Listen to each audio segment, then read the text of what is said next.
Mi nuera me entregó un sobre después de la cena familiar.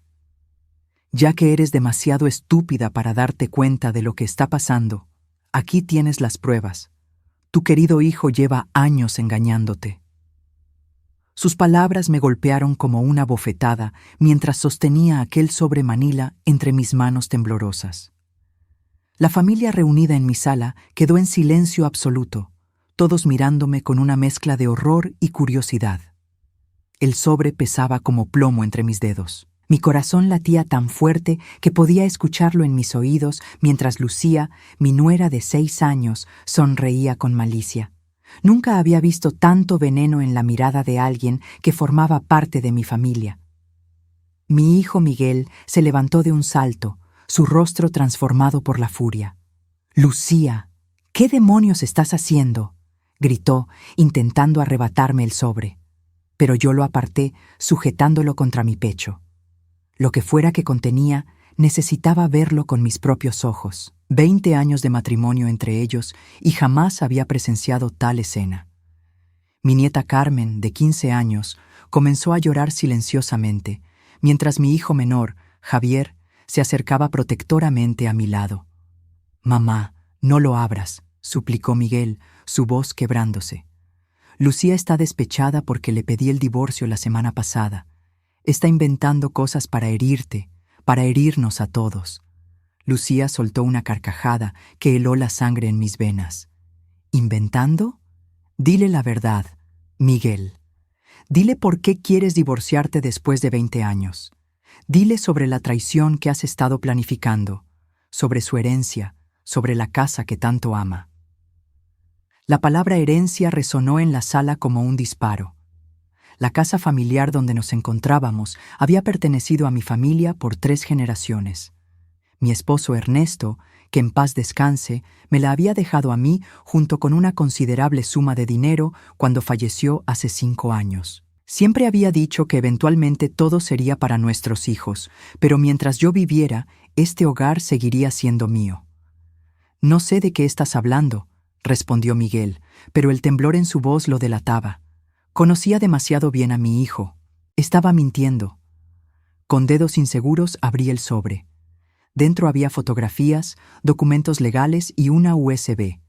Las primeras fotos mostraban a Miguel reunido con un hombre de traje en lo que parecía ser un despacho.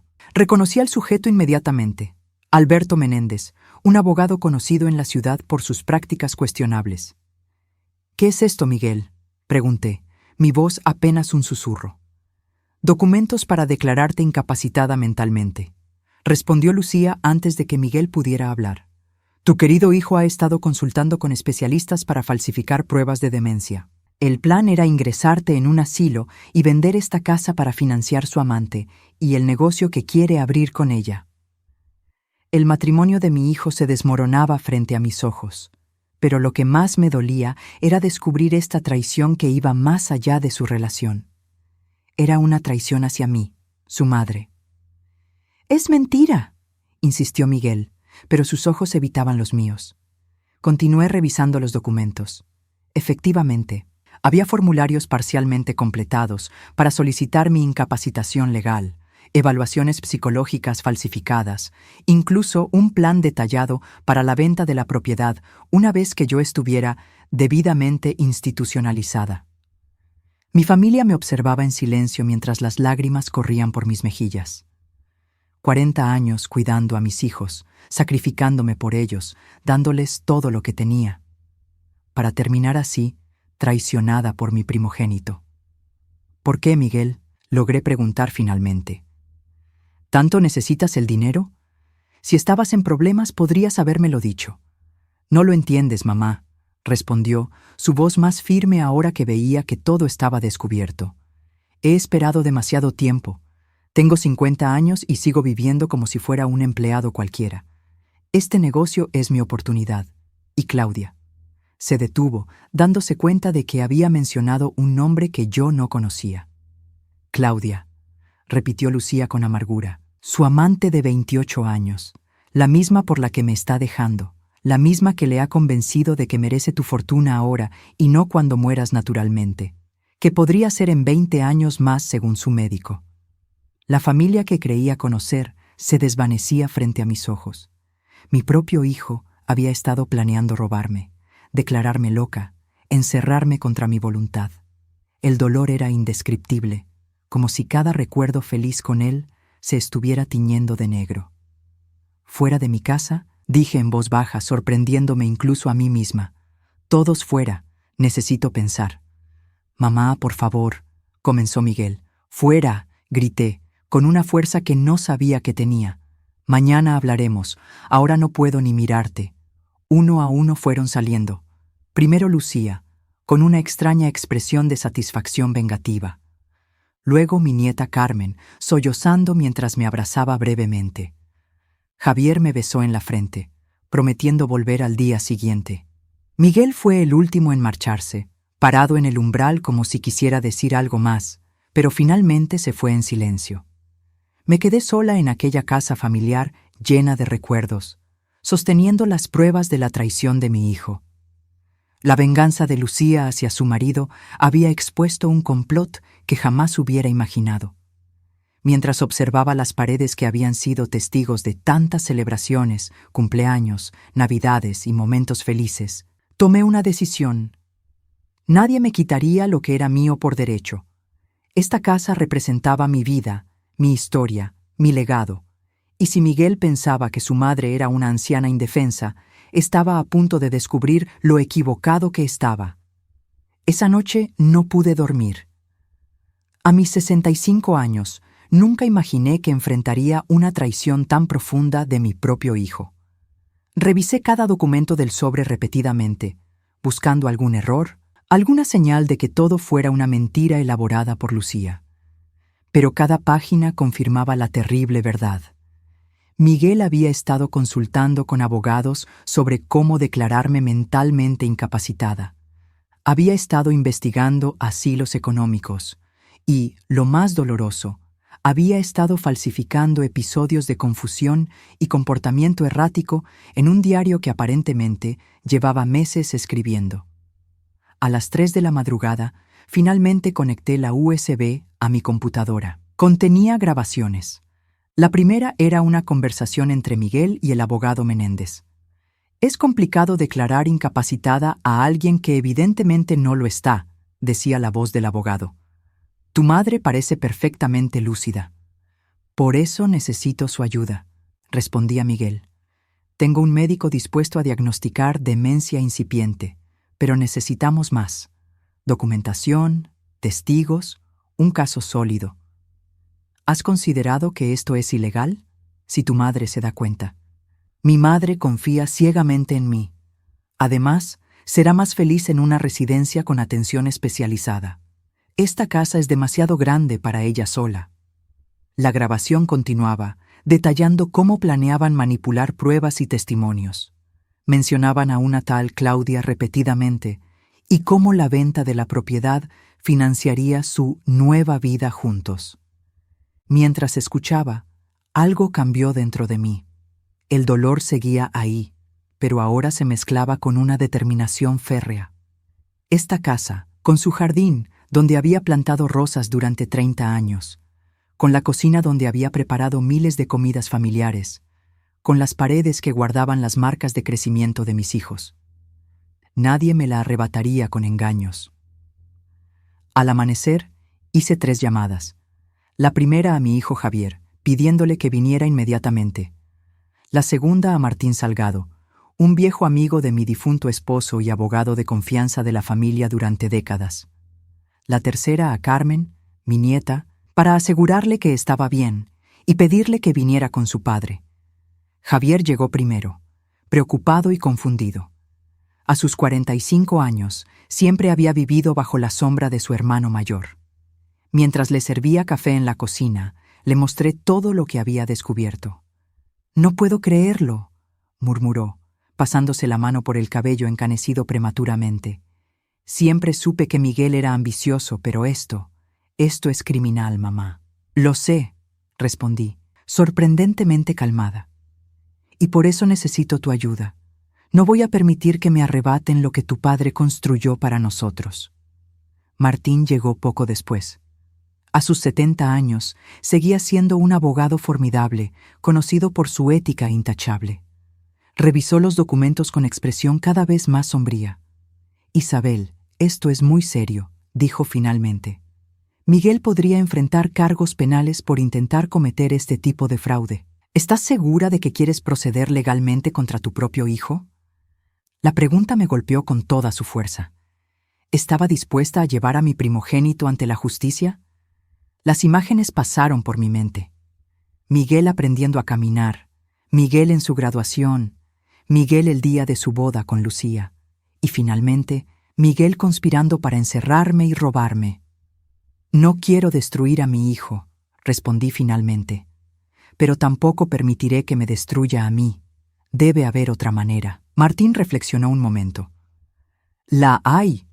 Podemos proteger tus bienes sin necesariamente presentar cargos criminales, al menos por ahora. Pero debemos actuar rápidamente». Mientras discutíamos las opciones legales, sonó el timbre. Era Carmen, acompañada por Miguel, no por Javier como le había pedido. Mi nieta parecía incómoda, como si la hubieran obligado a traerlo. «Necesitaba verte, mamá», dijo Miguel al entrar, ignorando deliberadamente a Martín. «Lo que Lucía hizo anoche fue imperdonable. Está despechada y quiere venganza porque le pedí el divorcio».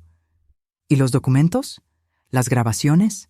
¿También son producto de su venganza?», pregunté, manteniendo mi voz controlada. Miguel palideció visiblemente. No esperaba que ya hubiera revisado todo el contenido del sobre. «Puedo explicarlo», comenzó, pero lo interrumpí. «No hay nada que explicar, Miguel. Las pruebas son claras. Estabas planeando declararme incapacitada para quedarte con esta casa y mi herencia». Mi hijo miró a su alrededor, notando finalmente la presencia de Martín, los documentos esparcidos sobre la mesa, la expresión decepcionada de su hermano. La fachada se desmoronó.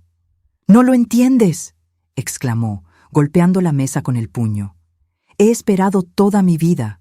Papá siempre prometió que el negocio familiar sería mío, que podría expandirlo, hacerlo crecer. Pero luego murió y tú decidiste mantener todo bajo tu control.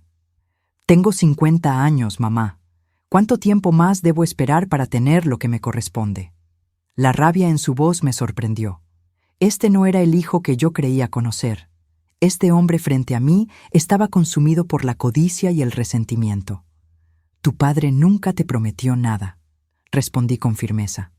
«Él construyó todo esto para nuestra familia, no solo para ti. Y ciertamente nunca sugirió que deberías encerrarme en un asilo para quedarte con ello. Estás envejeciendo. Eventualmente necesitarás cuidados especializados. Solo estaba adelantándome a lo inevitable». «Lo inevitable», repetí, las palabras sabiendo amargas. «¿Y Claudia? ¿También ella es inevitable?». Miguel se quedó paralizado. Javier y Carmen lo miraban con una mezcla de shock y decepción. «¿Quién es Claudia, papá?», preguntó Carmen con voz temblorosa. El silencio que siguió fue respuesta suficiente. Mi hijo, atrapado en su propia red de mentiras, no podía responder a su hija. «Tu padre tiene una amante», expliqué suavemente a mi nieta. «Aparentemente, ha estado planeando dejar a tu madre y comenzar una nueva vida con esta mujer. Mi casa y mi dinero iban a financiar este nuevo comienzo». Carmen miró a su padre con incredulidad. «¿Es cierto? ¿Ibas a encerrar a la abuela en un asilo? ¿Ibas a abandonarnos a mamá y a mí por otra mujer?». Miguel parecía haber envejecido 10 años en un instante. Su hija, que siempre lo había admirado, ahora lo miraba como a un extraño. «No es tan simple, Carmen», murmuró. «Los matrimonios son complicados, y en cuanto a tu abuela, solo quería asegurarme de que recibiera los cuidados adecuados.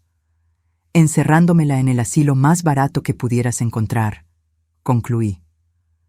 «Según tus propias notas, buscabas lugares que costaran menos de $1,000 mensuales, cuando mi pensión es de 3,000. Miguel no respondió. No había defensa posible ante la evidencia.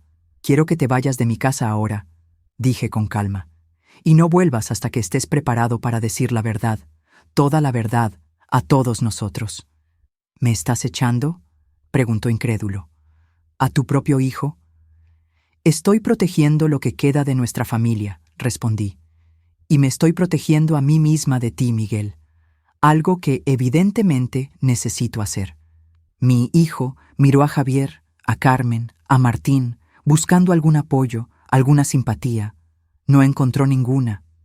Esto no ha terminado, amenazó mientras se dirigía a la puerta. Tengo derechos sobre esta propiedad. En realidad, no los tienes, intervino Martín. Y te sugeriría fuertemente que consultes con un abogado menos cuestionable que Alberto Menéndez antes de hacer cualquier movimiento legal.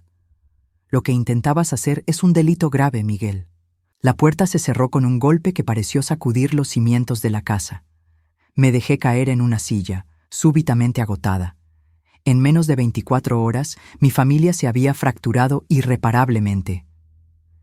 ¿Qué vamos a hacer ahora, abuela?, preguntó Carmen, sentándose a mi lado y tomando mi mano.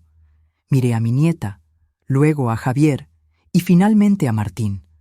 La traición de Miguel había expuesto la fragilidad de lo que creía inquebrantable, los lazos familiares, pero también había revelado la fortaleza de otros vínculos que había subestimado. Ahora, respondí apretando su mano, vamos a asegurarnos de que nadie pueda quitarnos lo que es nuestro por derecho. Y luego vamos a reconstruir esta familia, con o sin tu padre. La determinación en mi voz sorprendió incluso a mí misma. Esta casa, esta herencia, este legado familiar, todo permanecería intacto. Y si Miguel pensaba que podía arrebatármelo, estaba por descubrir que había subestimado gravemente a su madre. La mañana siguiente comenzó temprano con Martín, desplegando varios documentos sobre mi mesa de comedor. El aroma del café recién hecho llenaba la cocina mientras Javier tomaba notas meticulosamente. Las ojeras bajo mis ojos delataban mi noche de insomnio, pero mi mente estaba sorprendentemente clara. Lo primero que debemos hacer es modificar tu testamento, explicó Martín. Actualmente, la propiedad se divide equitativamente entre Miguel y Javier tras tu fallecimiento. Necesitamos cambiar eso inmediatamente. ¿Quieres desheredar a Miguel completamente?, preguntó Javier, visiblemente incómodo con la idea a pesar de todo. Miré por la ventana hacia el jardín donde mis rosas comenzaban a florecer. La casa había sido el proyecto de vida de Ernesto. Cada rincón guardaba un recuerdo de nuestro matrimonio de 40 años. La idea de que Miguel quisiera venderla para financiar una aventura con una mujer 25 años menor que él me provocaba una profunda indignación. No, respondí finalmente. No lo desheredaré completamente, pero tampoco permitiré que obtenga lo que pretendía robarme. Martín asintió, satisfecho con mi decisión. Sugiero crear un fideicomiso familiar. La casa y la mayor parte de tus bienes pasarán a formar parte de este fideicomiso, que se administrará según tus deseos, incluso después de tu fallecimiento. Podemos establecer condiciones específicas para el acceso a los fondos. Durante las siguientes horas, trabajamos en la reestructuración de mi patrimonio. La casa quedaría protegida, imposible de vender sin el consentimiento unánime de los fideicomisarios que yo designaría: Javier, Carmen cuando cumpliera 21 años y, sorprendentemente, también Lucía. ¿Estás segura sobre incluir a Lucía?, preguntó Javier, arqueando una ceja. Después de todo, está en proceso de divorcio con Miguel. Precisamente por eso, respondí. Ella expuso la traición de Miguel cuando podría haberse mantenido callada y beneficiarse del plan. Me mostró lealtad cuando mi propio hijo no lo hizo. Justo cuando estábamos finalizando los documentos, el timbre sonó. Javier abrió la puerta y regresó con Lucía, quien parecía haber pasado una noche tan difícil como la mía. Isabel, comenzó, claramente nerviosa. Vine a disculparme por la forma en que revelé todo anoche. No fue la manera correcta de hacerlo. La invité a sentarse, ofreciéndole café que aceptó con manos temblorosas. ¿Por qué lo hiciste?, pregunté directamente. Podrías habérmelo dicho en privado. Lucía suspiró profundamente. Llevo meses descubriendo las piezas de este rompecabezas. Al principio eran pequeñas cosas, llamadas misteriosas, dinero que desaparecía de nuestras cuentas, reuniones secretas. Pensé que tenía una amante, lo cual era doloroso pero comprensible después de 20 años de matrimonio. Hizo una pausa, tomando un sorbo de café. Pero entonces encontré los documentos legales, las consultas con psiquiatras, el plan detallado para incapacitarte. No solo me estaba traicionando a mí, sino a toda la familia. A ti, que siempre has sido más madre para mí que mi propia madre. Sus palabras me conmovieron. Lucía había entrado en nuestra familia como una joven tímida de 22 años.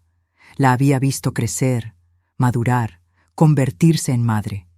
Nunca habíamos sido particularmente cercanas, pero siempre había existido un respeto mutuo entre nosotras. Cuando confronté a Miguel, continuó, me dijo que planeaba divorciarse de mí de todos modos, que Claudia, su amante, estaba embarazada y planeaban comenzar una nueva vida juntos una vez que vendieran esta casa. La noticia del embarazo fue como un puñetazo al estómago.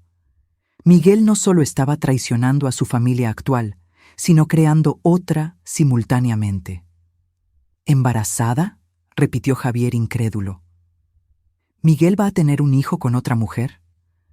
De 4 meses, según él, confirmó Lucía. Todo el plan giraba en torno a eso: declarar a Isabel incapacitada, vender la casa, divorciarse de mí y comenzar de nuevo con su familia joven. Martín, que había estado escuchando en silencio, finalmente habló. Esto añade otra dimensión al asunto.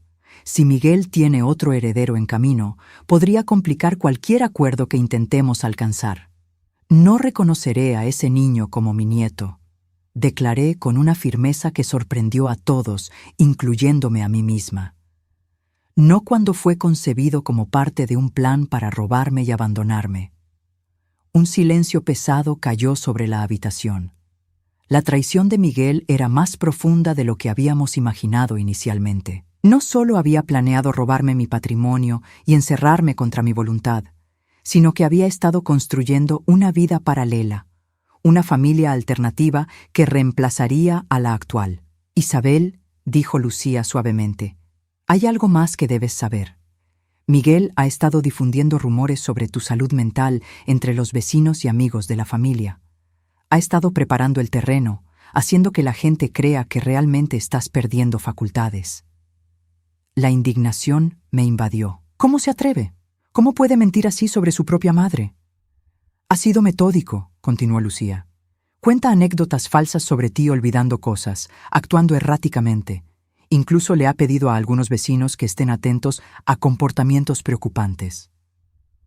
Esto explicaba las miradas de preocupación de algunos vecinos en las últimas semanas, las preguntas demasiado solícitas sobre mi bienestar, los ofrecimientos de ayuda que parecían excesivos.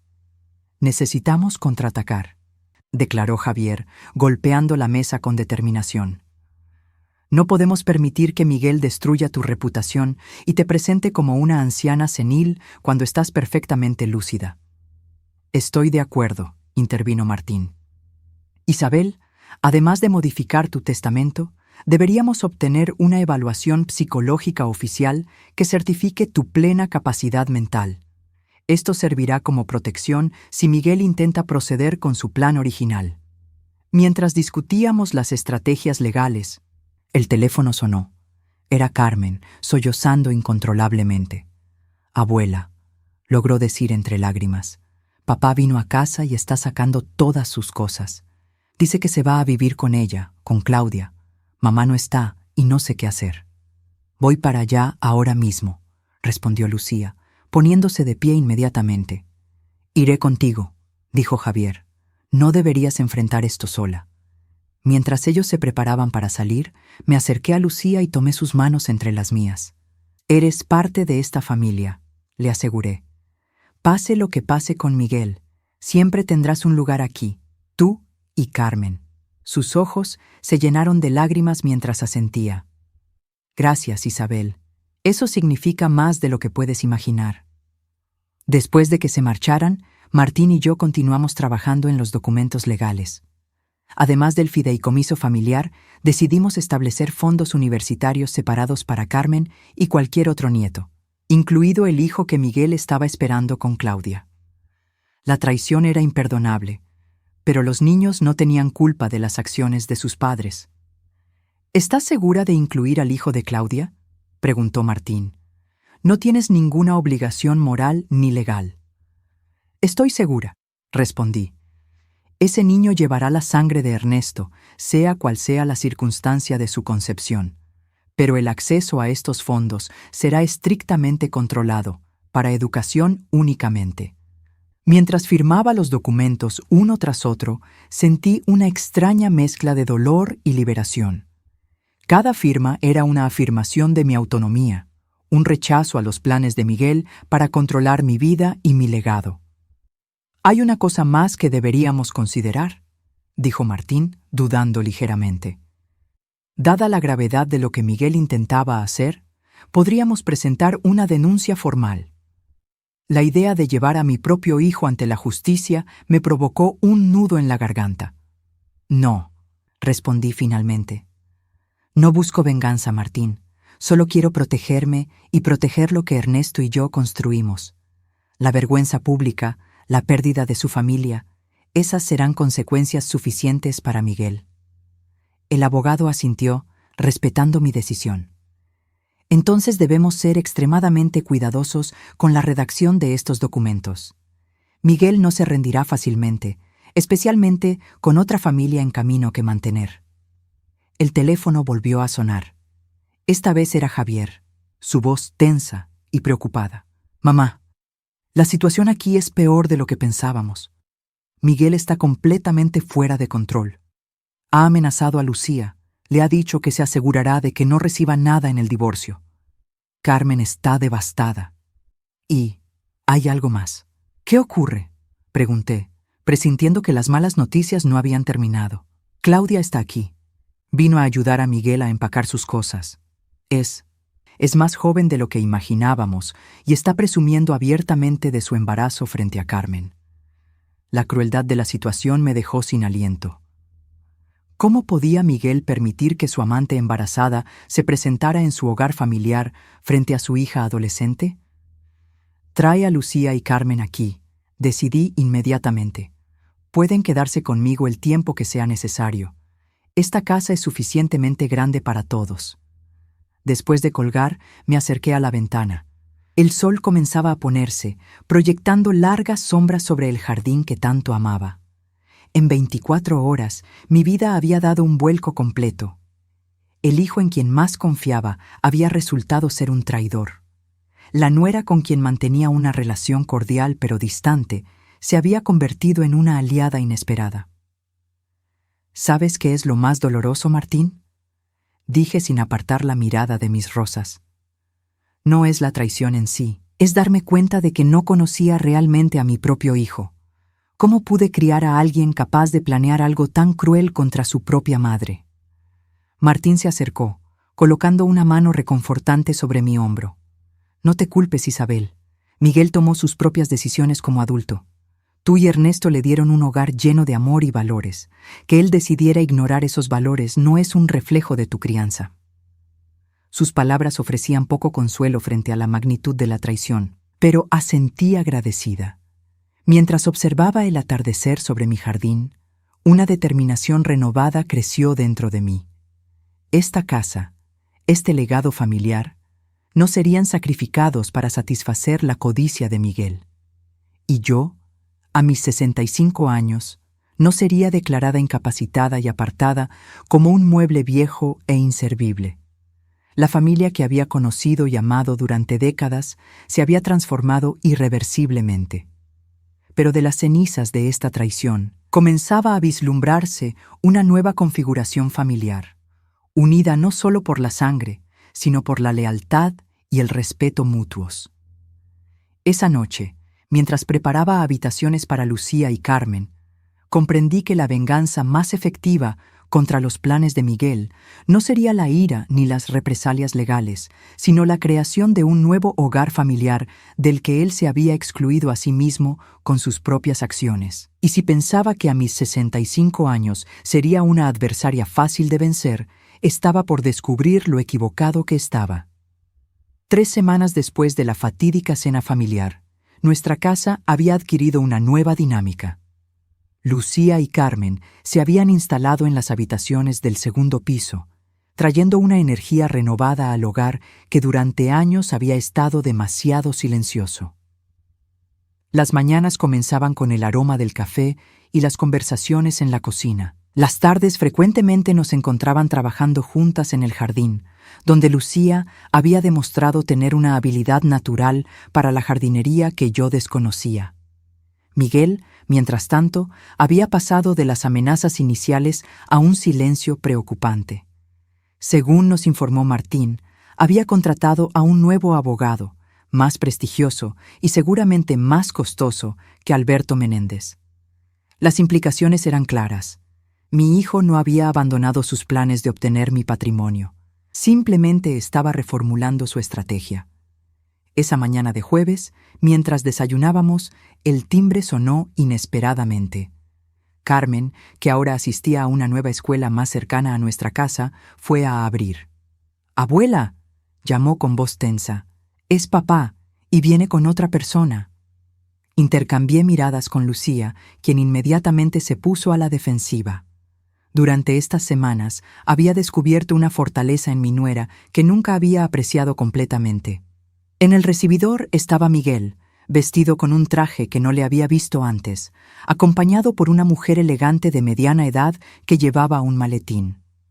«Mamá», comenzó Miguel con una formalidad que nunca había usado conmigo. «Esta es la doctora Elena Vázquez, psicóloga geriátrica. Hemos venido a hablar contigo sobre tu situación». La audacia me dejó momentáneamente sin palabras. Después de todo lo ocurrido, después de que sus planes hubieran quedado al descubierto, Miguel seguía adelante con su estrategia de cuestionar mi capacidad mental. «No hay ninguna situación que discutir», respondí finalmente, recuperando la compostura. «Y no recuerdo haber solicitado una consulta psicológica, mucho menos en mi propia casa sin previo aviso». La doctora Vázquez dio un paso adelante, su expresión profesionalmente neutral. «Señora Montero, entiendo su resistencia, es completamente normal. Pero su hijo está genuinamente preocupado por algunos cambios de comportamiento que ha notado». «¿Cambios de comportamiento?», repitió Lucía, colocándose a mi lado. «¿Cómo cuáles exactamente?». Miguel lanzó una mirada irritada a su aún esposa. «Esto es un asunto familiar privado, Lucía. Ya no formas parte de esta familia». «Mientras Isabel me considere familia, lo soy», respondió ella firmemente. «Y me parece extremadamente sospechoso que aparezcas aquí con una psicóloga después de que descubriéramos tus planes de declarar a tu madre incapacitada fraudulentamente». La doctora Vázquez miró entre nosotros, claramente desconcertada por esta información que Miguel seguramente había omitido. «Miguel», dije, manteniendo mi voz controlada aunque mi corazón latía aceleradamente. «Si la doctora está aquí en capacidad profesional, supongo que ha sido completamente informada sobre el contexto de esta visita. ¿Le has mostrado los documentos que intentabas falsificar? ¿Le has explicado tu plan para internarme en un asilo mientras vendías mi casa para financiar tu nueva vida?» La psicóloga palideció visiblemente, dando un paso atrás. «Señor Montero, usted me dijo que su madre estaba mostrando signos de confusión y paranoia. No mencionó nada sobre documentos falsificados o planes de internación». «Porque son invenciones de mi exesposa», respondió Miguel rápidamente, lanzando una mirada venenosa a Lucía. «Está amargada por nuestro divorcio y ha estado envenenando a mi madre contra mí». «Tengo pruebas», intervino Lucía. «Grabaciones, documentos, todo. Estaré encantada de compartirlos con usted, doctora, si está interesada en conocer la verdad completa sobre por qué ha sido traída aquí hoy». La tensión en el recibidor era palpable. Carmen observaba la escena con una mezcla de horror y fascinación desde la escalera. Miguel, acorralado, optó por la ofensiva. «Esto es exactamente lo que intentaba explicar», exclamó, gesticulando dramáticamente hacia mí. Mi madre nunca habría permitido que mi ex esposa se mudara a su casa. Nunca habría cambiado su testamento tan repentinamente. Está siendo manipulada. O quizás, respondí con calma, simplemente he descubierto quién merece realmente mi confianza y mi lealtad. La doctora Vázquez, visiblemente incómoda, cerró su maletín. Señor Montero, creo que ha habido un malentendido sobre la naturaleza de esta visita. No puedo realizar una evaluación psicológica sin el consentimiento explícito de la paciente, y ciertamente no en medio de lo que parece ser un conflicto familiar significativo. Le pagaré el doble de su tarifa habitual, insistió Miguel desesperadamente. Solo necesito que hable con ella, que documente su comportamiento. Eso sería extremadamente poco ético, respondió la doctora con frialdad, y potencialmente ilegal. Le sugiero que resuelva estos asuntos familiares antes de buscar intervención profesional. Con eso, la psicóloga se disculpó y se marchó rápidamente, dejando a Miguel furioso y frustrado en el recibidor. Esto no ha terminado, amenazó, señalándonos a Lucía y a mí. Encontraré a otro especialista, y esta vez vendré con una orden judicial si es necesario. Inténtalo, respondió Lucía. Explícale al juez por qué necesitas una evaluación forzada para tu madre perfectamente competente. Muéstrale tus notas falsificadas sobre su supuesto deterioro. Estoy segura de que eso irá muy bien para ti. Miguel miró a su hija en la escalera, como recordando repentinamente su presencia. Carmen, recoge tus cosas. Vendrás a vivir conmigo y Claudia. La joven bajó lentamente los escalones, enfrentando a su padre con una compostura que me llenó de orgullo. No, papá, me quedo con la abuela y mamá. Soy tu padre y harás lo que yo diga, insistió Miguel, su voz elevándose peligrosamente. Tengo 15 años, respondió Carmen con una madurez sorprendente. El juez de familia escuchará mi preferencia, y prefiero quedarme aquí, donde nadie está planeando encerrar a la abuela en un asilo para robarle su casa. La precisión del golpe dejó a Miguel momentáneamente sin palabras. Su hija, que siempre lo había adorado, ahora lo enfrentaba con la cruda verdad de sus acciones. «Te han lavado el cerebro», murmuró finalmente. «Todas ustedes están conspirando contra mí, intentando quitarme lo que me corresponde por derecho». «¿Por derecho?», pregunté, incapaz de contener más mi indignación. ¿Qué derecho tienes exactamente sobre la casa que tu padre y yo construimos? ¿Qué derecho tienes sobre el dinero que ahorramos durante décadas de trabajo honesto? Tu única conexión con esta propiedad es que naciste en ella, Miguel. No te da derecho automático a venderla para financiar tu aventura con una mujer 25 años menor. No hablarás así de Claudia, advirtió Miguel. Ella está embarazada de mi hijo. Un hijo concebido mientras aún estabas casado con Lucía, le recordé. Un hijo que formaba parte de tu plan para abandonar a tu familia actual y comenzar una nueva. No me sorprende que quisieras liquidar rápidamente tu parte de la herencia. Miguel miró a su alrededor, a las 3 mujeres que lo enfrentaban unidas. Por un momento, algo parecido al remordimiento cruzó su rostro, rápidamente reemplazado por determinación. «Esto no ha terminado», repitió, dirigiéndose a la puerta. «Ninguna de ustedes me conoce realmente. No saben de lo que soy capaz». Cuando la puerta se cerró tras él, un silencio pesado cayó sobre nosotras. Carmen fue la primera en romperlo, lanzándose a mis brazos en un abrazo feroz. «Estoy orgullosa de ti», le susurré al oído. «Se necesita mucho valor para enfrentar a un padre que te ha decepcionado». «Tengo miedo, abuela», confesó en voz baja. Papá parecía diferente, como si realmente nos odiara. «No nos odia», intervino Lucía, uniéndose a nuestro abrazo. «Odia que sus planes hayan sido descubiertos. Odia que no pueda manipularnos tan fácilmente como creía». Mientras nos abrazábamos en el recibidor, recordé una conversación con Ernesto años atrás, cuando los niños eran pequeños. «Miguel tiene tu determinación», había dicho mi esposo, observando a nuestro primogénito construir obstinadamente una torre de bloques que seguía derrumbándose. Cuando fija su mente en algo, no se rinde hasta conseguirlo, En ese momento, esa determinación me había parecido una virtud. Ahora se había convertido en nuestra mayor amenaza. Necesitamos estar preparadas, dije, separándome del abrazo. Miguel no se detendrá, y debemos estar listas para lo que sea que intente a continuación. Esa tarde convoqué una reunión de emergencia. Javier vino directamente desde su trabajo.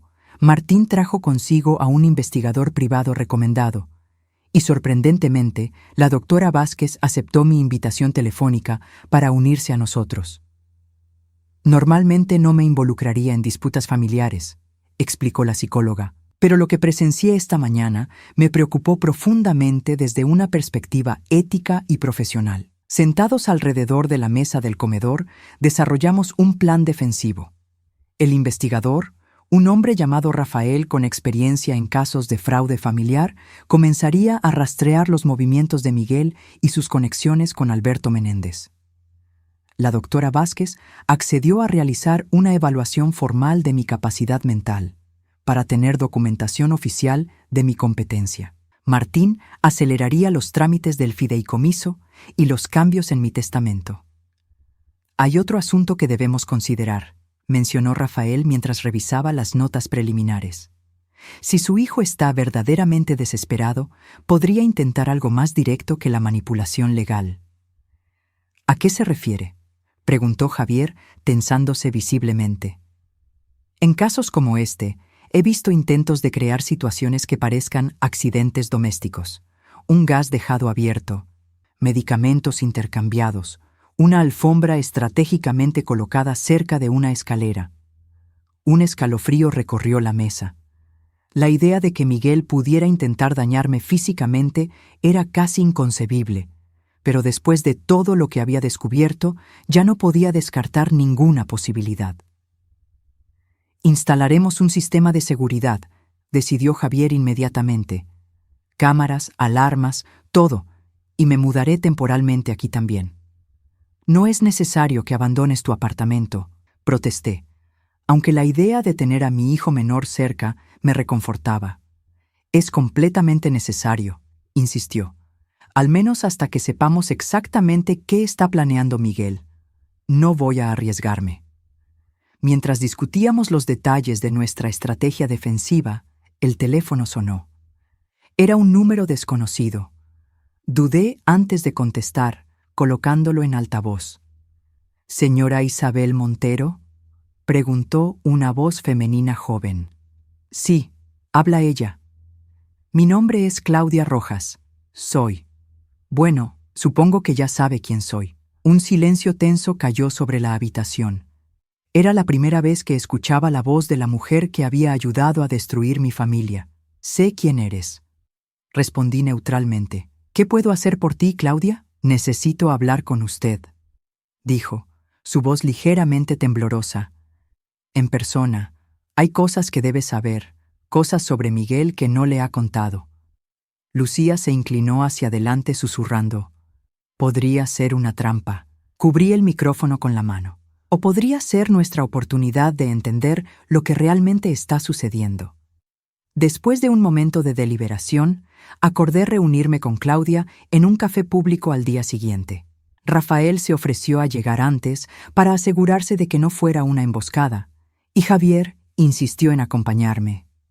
Esa noche, mientras la casa finalmente se quedaba en silencio, me senté en el pequeño escritorio de mi habitación y saqué la fotografía familiar que habíamos tomado en el cumpleaños número 70 de Ernesto, apenas un año antes de su fallecimiento.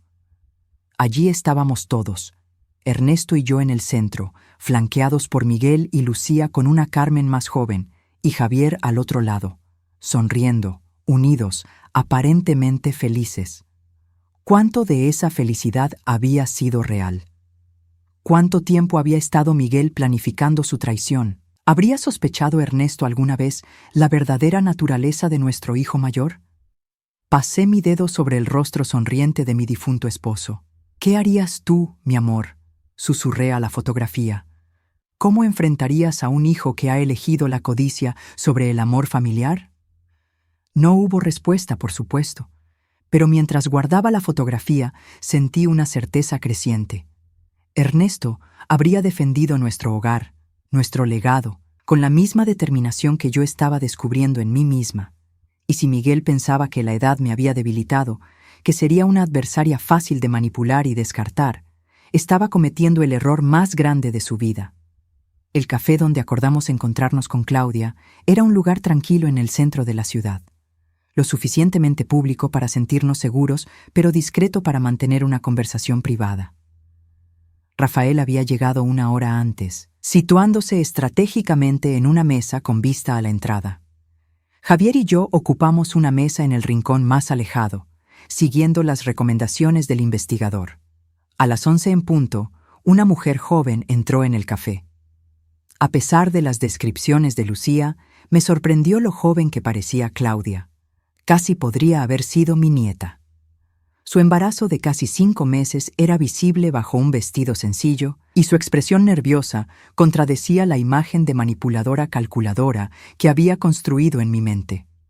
Rafael nos dio la señal de que parecía haber venido sola, y Javier la dirigió hacia nuestra mesa. La tensión era palpable mientras se sentaba frente a mí, sus manos inquietas jugando con la correa de su bolso.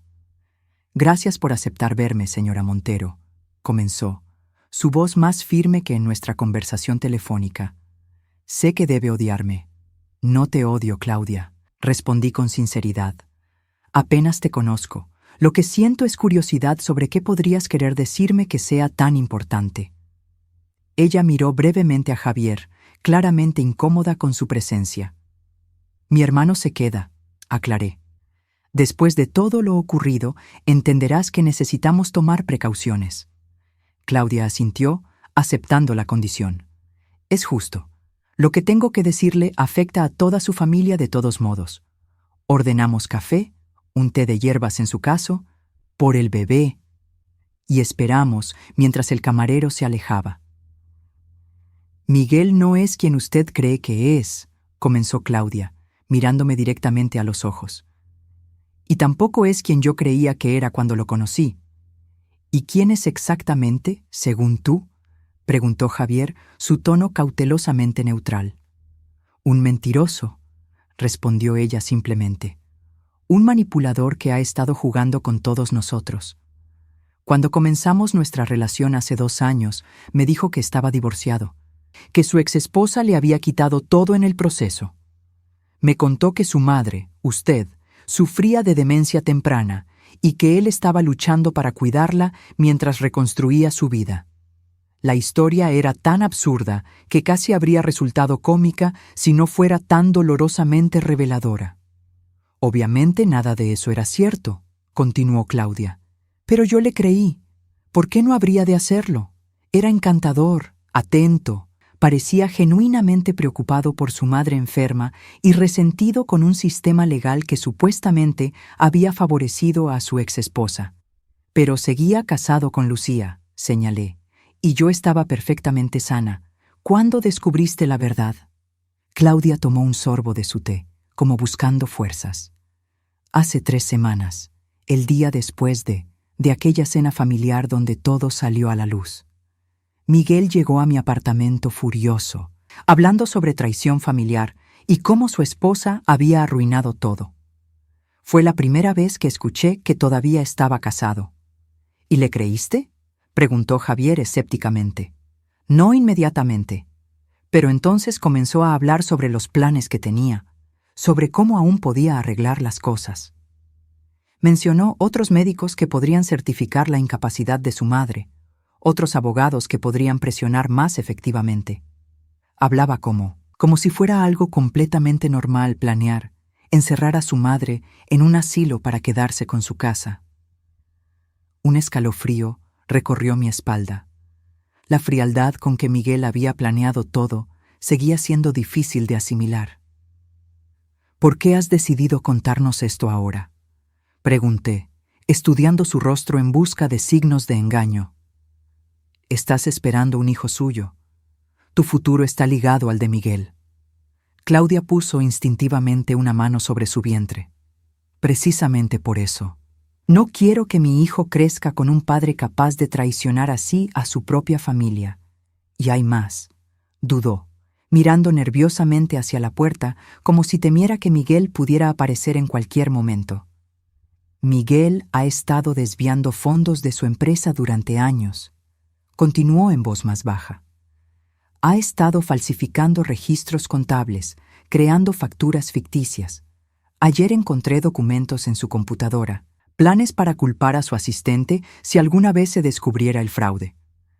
Javier y yo intercambiamos miradas de asombro. La empresa donde Miguel trabajaba como director financiero era propiedad de la familia Herrera, amigos cercanos de Ernesto durante décadas. Los habíamos conocido poco después de nuestra boda, y los lazos entre las familias se habían estrechado a lo largo de los años. Miguel había conseguido su posición gracias a esa amistad familiar. ¿Tienes pruebas de esto?, preguntó Javier, inclinándose hacia adelante. Claudia asintió, sacando una USB de su bolso. Copié todo lo que pude encontrar: registros bancarios, transacciones sospechosas, correos electrónicos. No soy experta en finanzas, pero incluso yo puedo ver que algo no está bien. ¿Por qué nos das esto?, insistí. Podrías habérselo entregado directamente a las autoridades. Porque ustedes merecen saberlo primero, respondió con una simplicidad que resultaba convincente. Y porque tengo miedo. Miguel ha cambiado estas últimas semanas. Está obsesionado con recuperar lo que considera suyo, su casa, su herencia. Habla de usted con un resentimiento que me asusta, y cuando le pregunté por qué necesitaba desviar fondos si su situación financiera era tan buena como siempre presumía. ¿Qué te dijo?, presioné cuando se interrumpió. Me empujó contra la pared, susurró, las lágrimas asomando a sus ojos.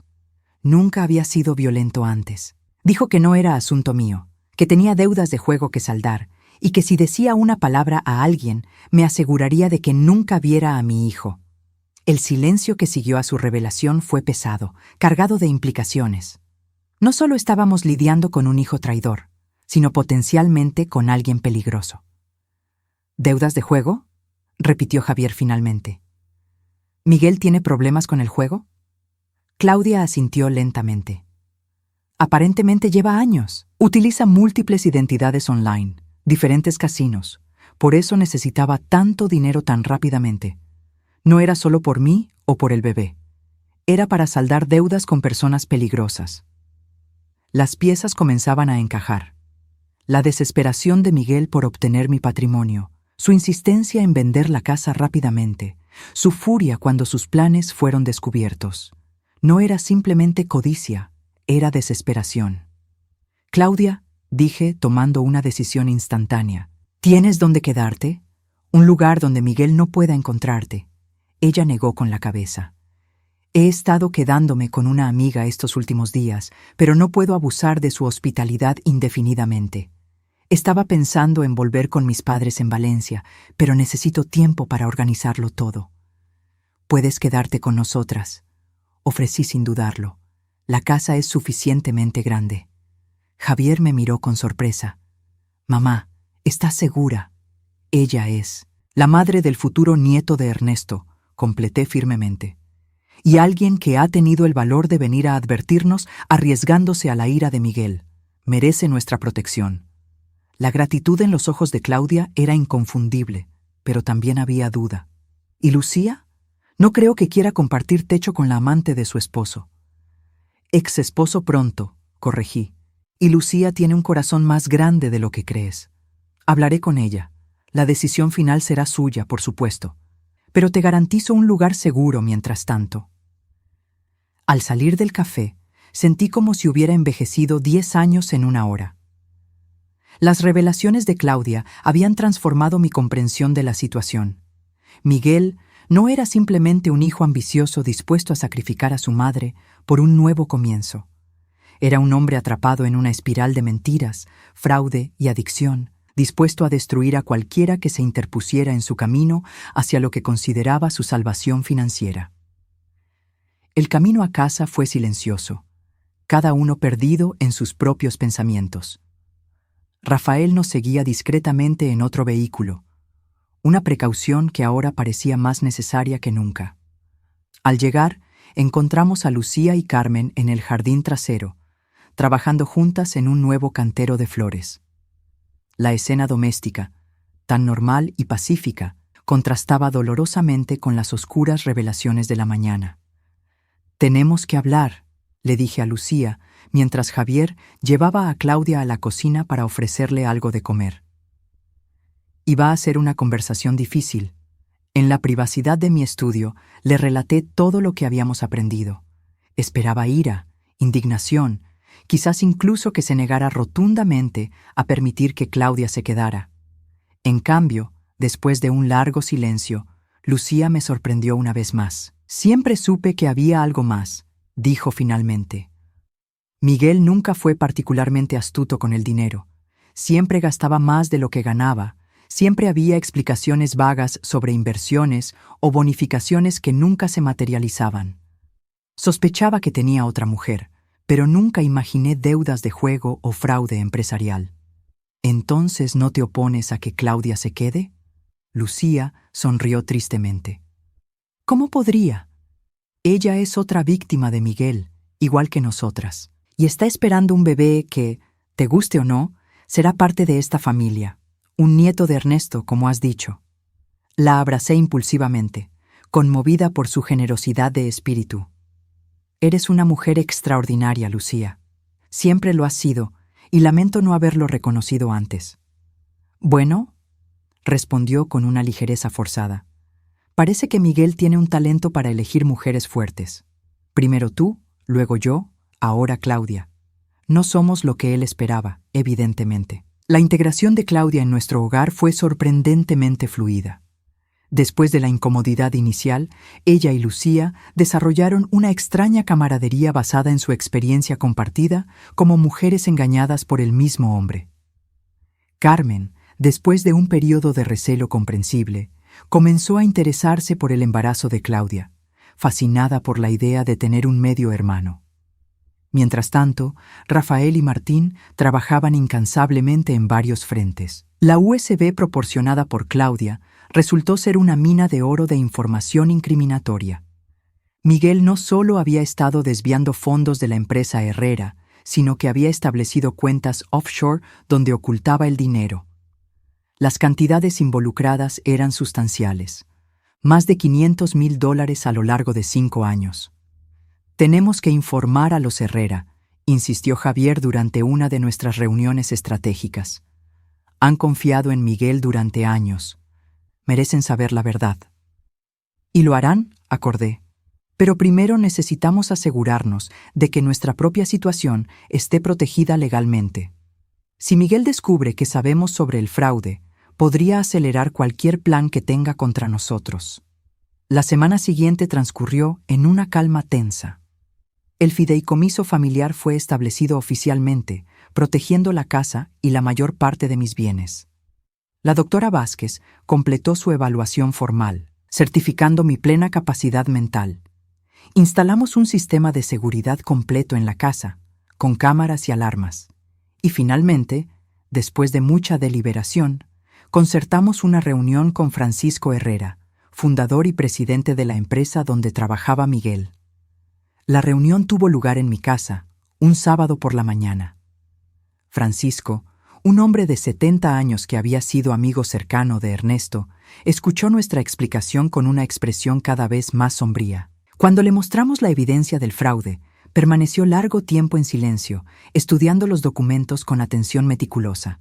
«Ernesto siempre decía que Miguel tenía un don para los números», dijo finalmente, su voz cargada de decepción. «Lo traje a la empresa como un favor a tu esposo, pero el chico demostró tener talento. Lo ascendí por mérito propio, o eso creía yo». «Lo siento, Francisco», dije sinceramente. «Nunca imaginé que Miguel sería capaz de algo así». El anciano negó con la cabeza. «No te disculpes, Isabel. Los hijos toman sus propias decisiones, para bien o para mal. Mi propio hijo mayor me dio suficientes disgustos para entender que no podemos controlar en quién se convierten». «¿Qué piensas hacer?», preguntó Javier. Francisco suspiró profundamente. «Lo que debo hacer. Informar a la junta directiva, presentar una denuncia formal. Miguel tendrá que enfrentar las consecuencias legales de sus acciones. La gravedad de la situación me golpeó con nueva fuerza. Mi hijo no solo había intentado robarme a mí, sino que había estado robando sistemáticamente a la empresa que lo había acogido y promovido. Las consecuencias serían devastadoras: una posible condena de prisión, la ruina profesional, la vergüenza pública. Francisco, comencé hesitantemente, ¿habría alguna manera de evitarle la cárcel? Completó leyendo mi pensamiento. Me temo que no, Isabel. La cantidad involucrada es demasiado grande, el fraude demasiado sistemático. Incluso si quisiera protegerlo por la memoria de Ernesto, la Junta y los accionistas exigirían justicia. Y sinceramente, después de lo que intentó hacerte a ti, no estoy seguro de que merezca protección. Asentí, aceptando la dura realidad. Parte de mí, la madre que recordaba a Miguel como un niño inocente, quería protegerlo incluso ahora. Pero otra parte, la mujer que había descubierto su traición, reconocía que las consecuencias eran merecidas y necesarias. Entiendo, dije finalmente. ¿Cuándo? El lunes convocaré una reunión extraordinaria de la Junta, respondió Francisco, poniéndose de pie. Para el martes, todo estará en movimiento. Te sugiero que te prepares, Isabel. Esto se convertirá en un escándalo público muy pronto. Después de que Francisco se marchara, me retiré al jardín buscando consuelo entre mis rosas. La tarde era cálida y tranquila, tan pacífica que resultaba difícil creer que una tormenta se avecinaba. Mientras regaba las plantas, sentí una presencia detrás de mí. Era Claudia, su embarazo ahora más visible bajo la luz del sol. Lo siento, dijo simplemente, colocándose a mi lado. Siento haber sido parte de todo esto, aunque fuera inconscientemente. No tienes nada por qué disculparte, respondí. Fuiste engañada, igual que todos nosotros. ¿Cree que irá a prisión?, preguntó después de un momento de silencio. Es probable, admití, la realidad de esas palabras causándome un dolor físico. Las pruebas son abrumadoras. Claudia asintió lentamente. Mi hijo nacerá mientras su padre está en la cárcel. Pero tendrá una familia que lo recibirá con amor, le aseguré, tomando su mano. Pase lo que pase con Miguel, este niño será parte de nuestras vidas. Esa noche, mientras la casa dormía, me senté en el porche trasero contemplando las estrellas. Mi mente volvía una y otra vez a una pregunta sin respuesta. ¿Cómo habíamos llegado a esto? ¿En qué momento mi hijo mayor, el orgullo de Ernesto, había tomado un camino tan oscuro? El domingo transcurrió en una extraña calma, como la quietud antes de una tormenta. Fuimos a misa juntos, yo, Lucía, Carmen, Javier y Claudia, una configuración familiar que habría sido inconcebible semanas atrás.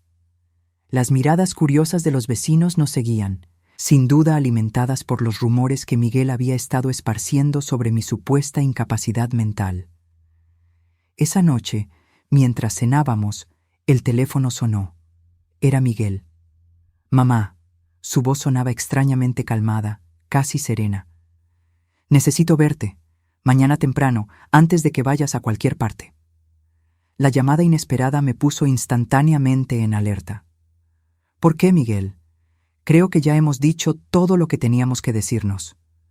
Por favor, insistió, un tono de desesperación filtrándose en su voz. Una última conversación, madre a hijo. Luego, si aún lo deseas, saldré de tu vida para siempre. Después de un momento de duda, acordé encontrarme con él en una cafetería cercana a las 8 de la mañana. Javier inmediatamente se ofreció a acompañarme, pero algo me decía que esta conversación necesitaba ser privada. Francisco va a informar a la Junta mañana, explicó Javier, su preocupación evidente. Miguel podría haber descubierto algo, podría estar desesperado. Precisamente por eso necesito hablar con él a solas, respondí. Si hay alguna posibilidad de que entre en razón, de que enfrente las consecuencias de sus acciones con dignidad, debo intentarlo. Esa noche apenas pude dormir, torturada por recuerdos de Miguel en distintas etapas de su vida. El niño orgulloso mostrando sus calificaciones perfectas. el adolescente serio recibiendo su primer premio de matemáticas. El joven graduado universitario, prometedor y ambicioso. ¿Dónde había comenzado a torcerse su camino? ¿Había habido señales que Ernesto y yo ignoramos, demasiado cegados por el orgullo paternal? A las 7:30 de la mañana siguiente, me vestí con especial cuidado, eligiendo un conjunto que Ernesto siempre había admirado. Antes de salir, me detuve frente a su fotografía en el pasillo. «Dame fuerzas, mi amor», susurré, para enfrentar a nuestro hijo con compasión, pero también con firmeza. La cafetería estaba casi vacía cuando llegué, solo un par de mesas ocupadas por trabajadores madrugadores. Miguel ya estaba allí, sentado en un rincón, una taza de café intacta frente a él. Cuando me vio, se puso de pie, un gesto automático de cortesía que contrastaba dolorosamente con sus recientes acciones. «Mamá», dijo simplemente, y por un momento vi al niño que había sido, vulnerable y necesitado de aprobación. «Miguel», respondí, sentándome frente a él. «¿De qué querías hablar?»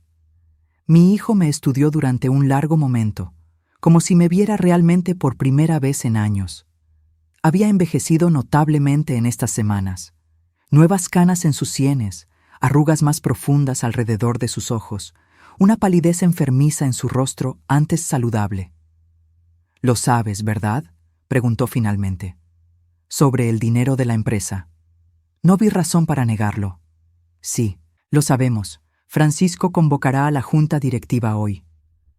Miguel cerró los ojos brevemente, como asimilando un golpe. «Fue Claudia, ¿verdad? Ella te dio las pruebas». «Ella hizo lo correcto», respondí. «Y por cierto, está viviendo con nosotros ahora. Está a salvo, y el bebé también». Una risa amarga escapó de sus labios.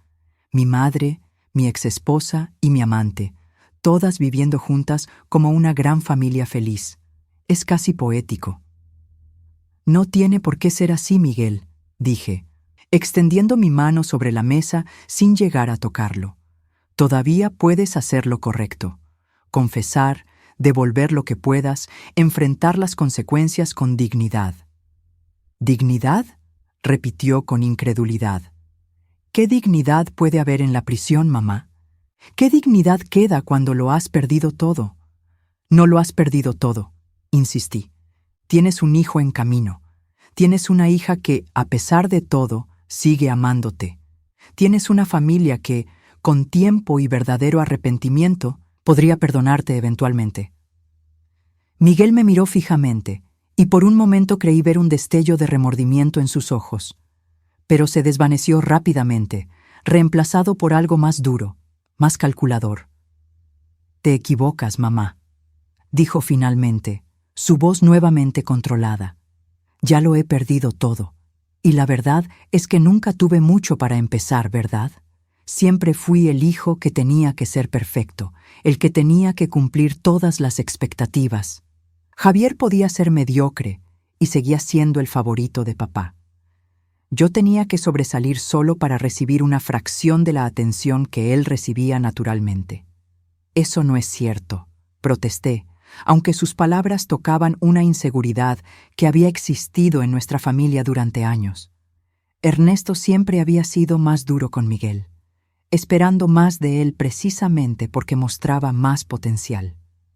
¿Habíamos confundido su exigencia con favoritismo hacia Javier? «Es completamente cierto», insistió Miguel. «Y luego, cuando finalmente tenía la oportunidad de demostrar mi valía, de construir algo propio con mi herencia, tú te aferras a esa casa como si fuera tu posesión exclusiva, como si papá la hubiera construido solo para ti». «La casa es mi hogar, Miguel», respondí, manteniendo mi voz firme pero tranquila. «Y eventualmente habría sido tuya y de Javier, por partes iguales, como siempre planeamos. Pero eso no era suficiente para ti, ¿verdad? Necesitabas todo, inmediatamente, para saldar deudas de juego y empezar una nueva vida con Claudia». Miguel se tensó visiblemente. «¿Quién te habló de las deudas? Eso ya no importa. Lo que importa es que intentaste declararme mentalmente incapacitada. Planeaste encerrarme en un asilo contra mi voluntad, todo para apoderarte de mi patrimonio. ¿Cómo pudiste, Miguel?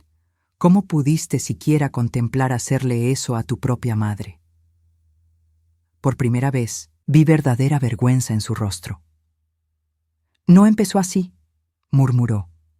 Al principio solo pensaba pedirte un préstamo, o quizás que vendieras la casa y te mudaras a un apartamento más pequeño.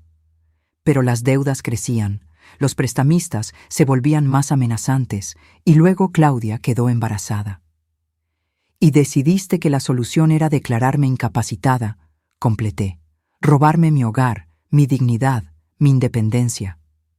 Lo siento, dijo, las palabras sonando huecas incluso para él mismo. Realmente lo siento, mamá, más de lo que puedes imaginar. Y sin embargo, incluso después de que tu plan fue descubierto, seguiste intentándolo. Trajiste a una psicóloga a mi casa, continuaste difundiendo rumores sobre mi salud mental.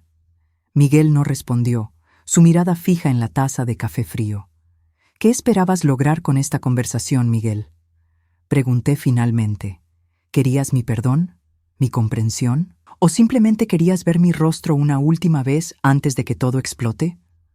Mi hijo levantó la mirada, y lo que vi en sus ojos me heló la sangre. No había arrepentimiento, ni vergüenza, ni siquiera el cálculo frío que había mostrado en semanas anteriores. Solo había resignación, la calma terrible de alguien que ha tomado una decisión irrevocable. Quería despedirme, dijo simplemente, y quería decirte que, a pesar de todo, siempre te quise. A mi manera, quizás no de la forma que merecías, pero te quise. Algo en su tono encendió todas mis alarmas internas. «Miguel, ¿qué has hecho?» Una sonrisa triste apareció en sus labios. «Nada aún. Pero pronto todo habrá terminado, para bien o para mal». Se puso de pie abruptamente, dejando un sobre en la mesa. «Esto es para Carmen. Un día, cuando sea mayor, quizás pueda entender por qué su padre tomó las decisiones que tomó». Antes de que pudiera reaccionar, se inclinó y besó mi frente, un gesto tan inesperado que me dejó momentáneamente paralizada. «Adiós, mamá. Perdóname algún día, si puedes». Y con eso se marchó, dejándome con un terrible presentimiento y un sobre para su hija. Apenas había llegado a casa cuando sonó el teléfono. Era Francisco Herrera, su voz tensa y urgente. «Isabel, ¿has visto a Miguel hoy?» «Acabo de reunirme con él», respondí, la preocupación creciendo en mi interior. «¿Qué sucede?» «Ha desaparecido. No se presentó a trabajar. Su apartamento está vacío y...» Francisco dudó. «La policía acaba de encontrar su auto abandonado cerca del puente principal. Hay una nota en el asiento del pasajero». El mundo pareció detenerse mientras asimilaba sus palabras. ¿Una nota de suicidio? Eso temen. Hay equipos de búsqueda en el río ahora mismo. Dejé caer el teléfono, un grito ahogado escapando de mis labios. Javier corrió a mi lado, sosteniendo mientras me derrumbaba en sus brazos. «Es Miguel», logré decir entre sollozos. «Creen que se ha suicidado». Las horas siguientes transcurrieron en una pesadilla borrosa. La policía, los equipos de búsqueda, las preguntas interminables. El sobre que Miguel me había dado para Carmen permanecía sin abrir, respetando su deseo de que fuera solo para ella. Lucía, a pesar de todo el dolor que Miguel le había causado, organizó a los vecinos para unirse a la búsqueda. Claudia, pálida y temblorosa, se mantuvo apartada, como si no se sintiera con derecho a participar en nuestro dolor familiar. Al anochecer, sin cuerpo encontrado aún, regresamos a casa física y emocionalmente agotados. Carmen, que había insistido en unirse a la búsqueda a pesar de nuestras protestas, se retiró a su habitación con el sobre de su padre, un peso demasiado grande para sus jóvenes hombros.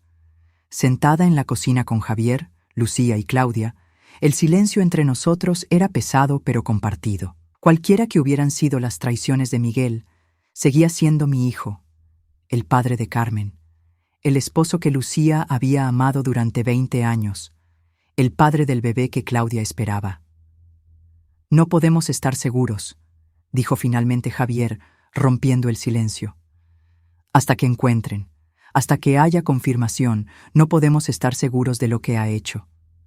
«Lo viste esta mañana, mamá», dijo Lucía suavemente. «¿Crees que realmente...?» No pude responder inmediatamente. La imagen de Miguel en la cafetería, su extraña calma, sus palabras de despedida, todo apuntaba hacia una decisión ya tomada. «Creo que estaba desesperado», dije finalmente, acorralado, sin ver salida. El escándalo financiero estaba a punto de estallar, su vida tal como la conocía estaba terminando. Y Miguel siempre fue orgulloso, demasiado orgulloso para enfrentar la vergüenza pública. Claudia sollozó silenciosamente, sus manos protectoramente sobre su vientre. Debí haberlo visto venir. Las últimas semanas estaba tan distante, tan resignado. Pensé que era por el divorcio, por todo lo que había salido a la luz. «No te culpes», le dijo Lucía, sorprendiéndonos a todos al tomar la mano de Claudia. «Todos vivimos con él durante años y nunca vimos realmente quién era o lo que estaba pasando». El timbre interrumpió nuestra conversación. Era Francisco Herrera nuevamente, acompañado por un oficial de policía. Sus expresiones sombrías nos dijeron todo lo que necesitábamos saber antes de que pronunciaran palabra alguna. «Lo encontraron», dijo Francisco simplemente. «Hace una hora, río abajo». Mi mundo se derrumbó completamente. A pesar de todo lo ocurrido, a pesar de la traición y el dolor, la muerte de un hijo es una herida que ninguna madre debería tener que soportar. Me derrumbé en la silla más cercana, un sollozo desgarrador escapando de mi garganta. El funeral se celebró 3 días después, una ceremonia discreta pero digna.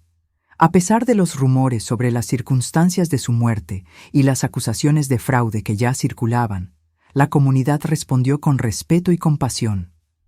Los Herrera, mostrando una generosidad extraordinaria, decidieron no hacer público el fraude hasta después del entierro, permitiéndonos despedir a Miguel con un mínimo de dignidad.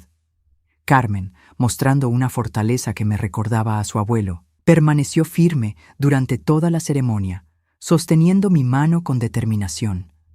Claudia se mantuvo discretamente al fondo, su embarazo ahora imposible de ocultar, recibiendo miradas curiosas, pero también gestos de compasión. Después del servicio, mientras los asistentes comenzaban a dispersarse, Francisco se acercó a mí. «Isabel», dijo con la voz quebrada por la emoción, «quiero que sepas que la Junta ha decidido no presentar cargos formales. Con Miguel, ya no con nosotros. No vemos propósito en prolongar el escándalo o causarle más dolor a tu familia». «Gracias, Francisco», respondí, genuinamente conmovida por su consideración. «Ernesto estaría orgulloso de tu amistad, incluso en estas circunstancias. La empresa intentará recuperar los fondos de las cuentas que hemos podido rastrear», continuó, «pero no buscaremos compensación de su patrimonio personal o de su familia». Su mirada se dirigió brevemente hacia Claudia, y entendí la implicación. El hijo de Miguel no cargaría con las consecuencias financieras de los crímenes de su padre. Esa noche, mientras la casa finalmente se quedaba en silencio, Carmen tocó suavemente a la puerta de mi habitación. Llevaba en sus manos el sobre que Miguel le había dejado. «Abuela», dijo con voz temblorosa, «creo que deberías leer esto».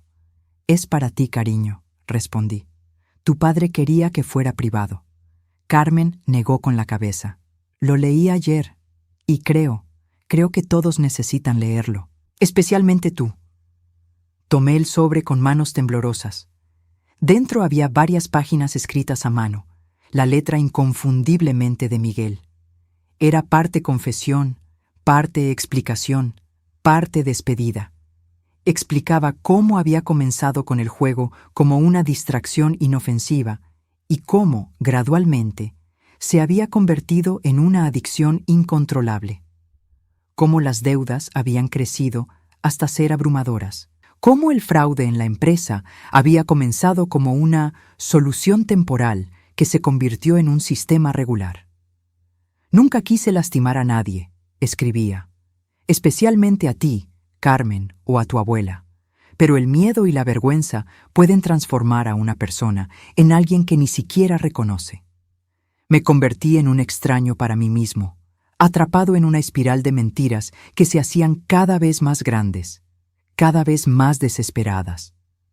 Explicaba su relación con Claudia, comenzada inicialmente como una escapada de la presión, pero que eventualmente se había convertido en algo más significativo. El bebé que está esperando fue concebido en un momento de honestidad, quizás el único que he tenido en años. Ella merece más de lo que puedo darle ahora.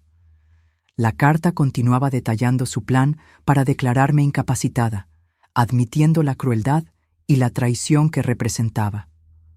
No puedo justificar lo que intenté hacerle a mi propia madre, escribía. Ese será el peso más grande que llevaré conmigo. Saber que estaba dispuesto a sacrificar la dignidad y la libertad de la mujer que me dio la vida, que sacrificó todo por mí, solo para escapar de las consecuencias de mis propias acciones. Finalmente, la carta se dirigía directamente a Carmen. Espero que algún día, cuando seas mayor y puedas comprender mejor las debilidades humanas, encuentres en tu corazón no necesariamente el perdón, sino quizás la comprensión. No fui el padre que merecías, ni el hijo, ni el esposo, pero te amé, siempre, incluso cuando mis acciones contradecían ese amor. Las últimas líneas eran las más difíciles de leer. Mi muerte no es un acto de cobardía, aunque muchos lo verán así. Es lo único que puedo ofrecer ahora como reparación. El seguro de vida que la empresa mantiene para mí es sustancial y no tiene cláusulas de exclusión por suicidio después de 2 años de vigencia. Ese dinero, junto con lo poco que queda en mis cuentas personales, debería ser suficiente para compensar parcialmente a los Herrera por lo que les he robado. Por favor, asegúrense de que así sea. Dejé caer la carta en mi regazo, las lágrimas corriendo libremente por mis mejillas. Carmen se sentó a mi lado, apoyando su cabeza en mi hombro. «Estaba muy enfermo, ¿verdad?», preguntó suavemente. La adicción es una enfermedad. Su madurez me asombraba y entristecía simultáneamente. A sus 15 años, estaba procesando la traición y la pérdida con una claridad que muchos adultos envidiarían. «Sí, cariño», respondí, abrazándola. «Tu padre estaba enfermo de muchas maneras, y lamentablemente no supo o no pudo pedir ayuda hasta que fue demasiado tarde. ¿Crees que lo habríamos perdonado? Si hubiera vivido, si hubiera enfrentado las consecuencias, si hubiera intentado reparar el daño». La pregunta me golpeó con toda su fuerza. ¿Habría podido perdonar a Miguel eventualmente? ¿Habríamos reconstruido nuestra relación familiar después de una traición tan profunda? Creo que el perdón es un camino, no un destino, respondí finalmente. Habría tomado tiempo, mucho tiempo. Pero sí, creo que eventualmente habríamos encontrado una forma de sanar juntos. Carmen asintió, pareciendo encontrar consuelo en mis palabras. Quiero mostrarle la carta a mamá y a Claudia mañana. Creo que necesitan leerla también. Por supuesto, acordé. Es tu decisión. Esa noche, mientras Carmen dormía finalmente después de días de lágrimas contenidas, reuní a Lucía, Javier y Claudia en la sala. Les mostré la carta, permitiéndoles leerla uno por uno en silencio. Las reacciones fueron tan variadas como sus relaciones con Miguel. Dolor, arrepentimiento, ira, comprensión, todo entremezclado en una compleja red de emociones. «El seguro», dijo finalmente Javier, rompiendo el silencio que había caído sobre nosotros. «Deberíamos contactar a los Herrera, como Miguel quería». «Ya lo he hecho», respondió Lucía, sorprendiéndonos. «Hablé con Francisco esta tarde, después del funeral. La póliza es por $1 millón. No cubrirá todo lo que Miguel malversó, pero es sustancial». «¿Por qué no nos lo dijiste?», preguntó Javier. Lucía sonrió tristemente. «Quería confirmarlo primero, y quería hacer algo por él, una última cosa.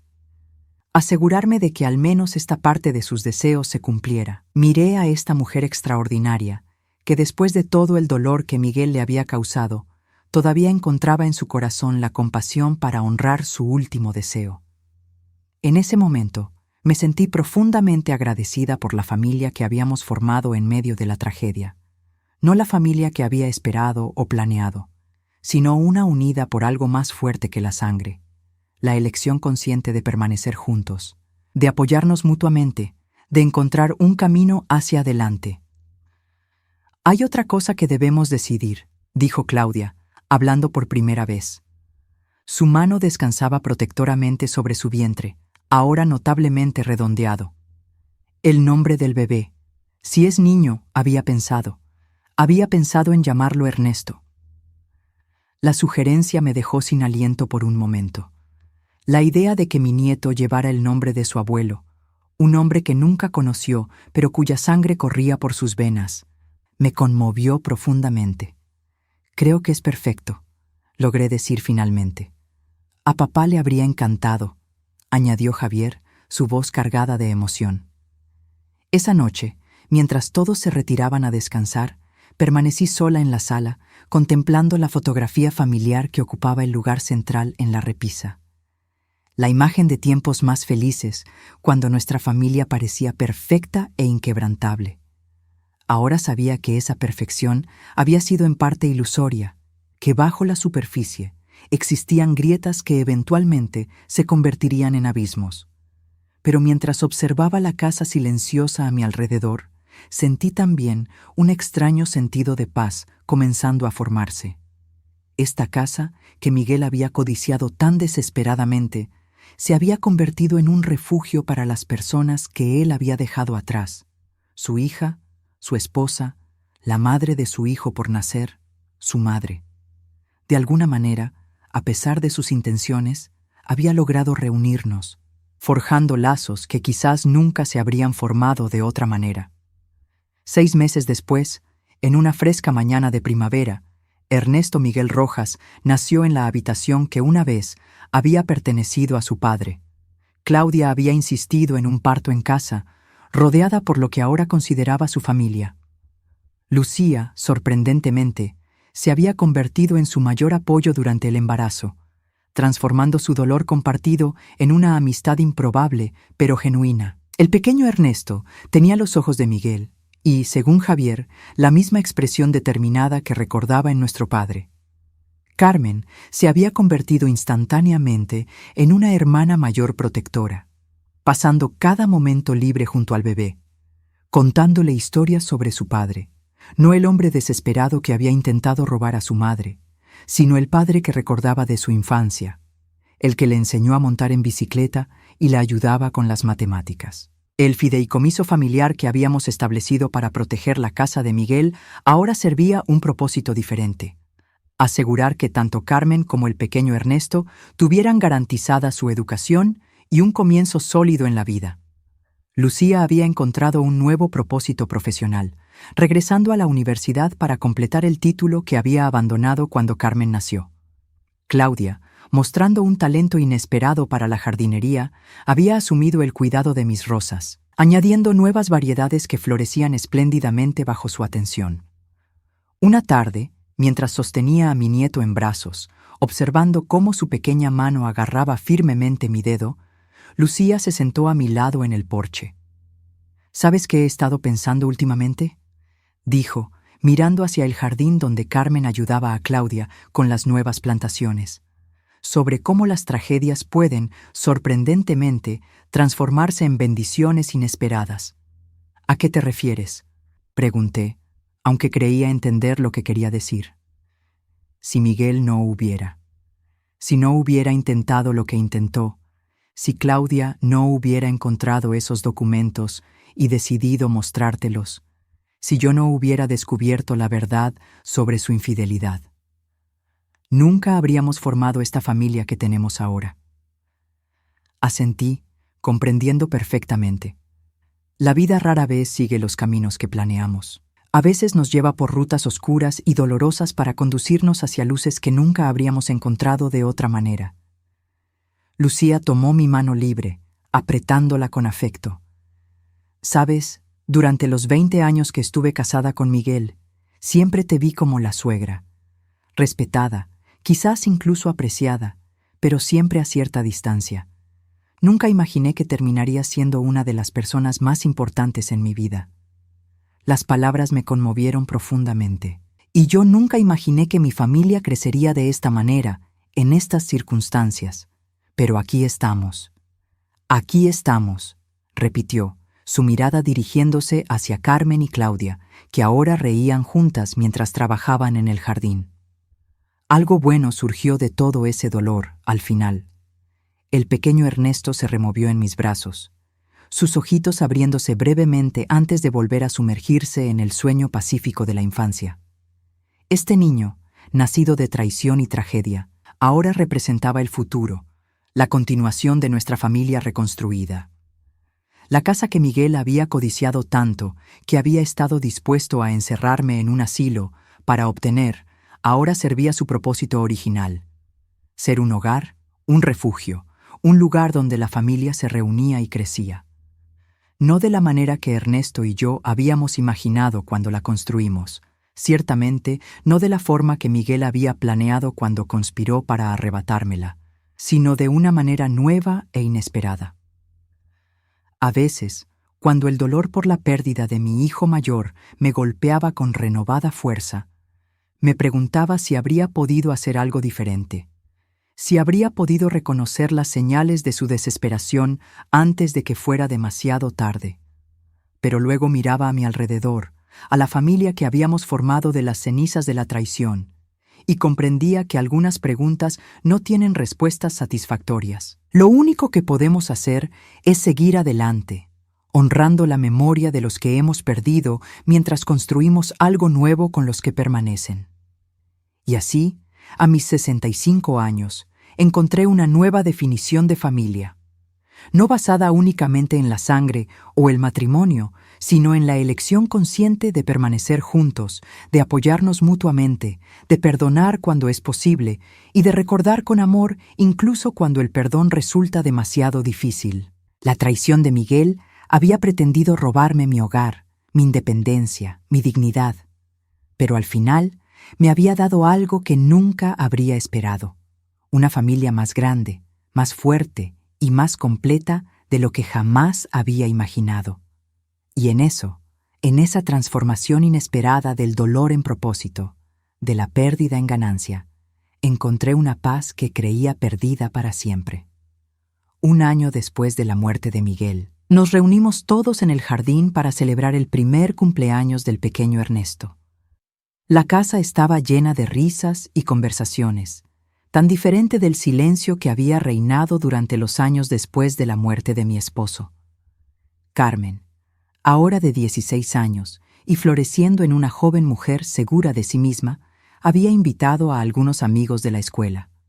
Lucía, que recientemente había comenzado a salir con un profesor que conoció en la universidad, se movía con una ligereza que no había visto en ella durante años. Claudia, completamente integrada en nuestra familia, había preparado un pastel espectacular, decorado con pequeñas rosas de azúcar, un guiño a su pasión compartida por la jardinería. Javier, siempre el tío protector, perseguía al pequeño Ernesto por el jardín, sus risas mezclándose en una sinfonía de alegría que llenaba el aire de la tarde. Los vecinos, que inicialmente habían mirado nuestra inusual configuración familiar con curiosidad y quizás algo de juicio, ahora nos visitaban regularmente, atraídos por la calidez y el amor genuino que emanaba de nuestro hogar. Mientras observaba a mi familia, esta familia reconstruida y ampliada, sentí una presencia familiar a mi lado. No era nada sobrenatural, simplemente el recuerdo vívido de Ernesto, tan fuerte que casi podía sentirlo junto a mí, sonriendo con aprobación ante lo que habíamos creado de las cenizas del dolor. «Abuela», llamó Carmen, interrumpiendo mis pensamientos. «Ven, vamos a soplar las velas». Me uní al círculo que se había formado alrededor del pequeño Ernesto, quien miraba la única vela en su pastel con fascinación. Cuando todos cantamos juntos, nuestras voces mezclándose en armonía, sentí una oleada de gratitud tan intensa que casi me dejó sin aliento. La traición de Miguel había pretendido robarme todo lo que amaba, pero en un giro inesperado del destino, había sido el catalizador para crear algo nuevo, algo que quizás nunca habría existido de otra manera. Una familia unida no por obligación, sino por elección, no por las expectativas tradicionales, sino por un amor que había sido probado en el fuego de la adversidad y había emergido más fuerte. Mientras el pequeño Ernesto, con ayuda de Carmen, soplaba su vela de cumpleaños, supe con certeza que esta casa, que había estado en el centro de tanto conflicto, había cumplido finalmente su verdadero propósito: ser un hogar donde el amor prevalecía sobre la traición, donde la lealtad finalmente triunfaba sobre la codicia, y donde la familia se definía no por la sangre, sino por el corazón. Y esa, quizás, era la venganza más dulce de todas.